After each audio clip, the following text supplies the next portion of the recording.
আমাদের হাতে আর কোনো অপশন নেই বল।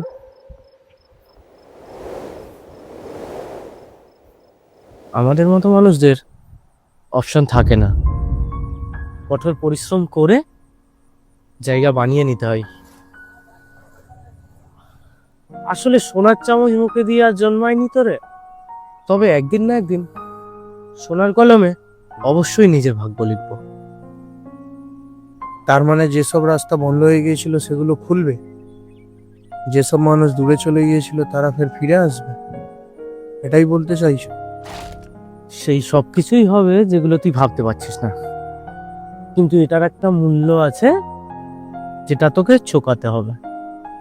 তোকে নিজের কমফোর্ট থেকে বের হতে হবে, রাতের ঘুম ত্যাগ করতে হবে, নিজের লোকের থেকে দূরে থাকতে হবে।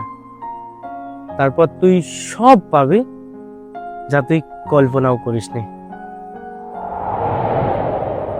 তারপরেও যদি কোনো সমস্যা থাকে, তারপর আমি আছি তো। আবার দেখা হবে কোনো সমস্যা হলে।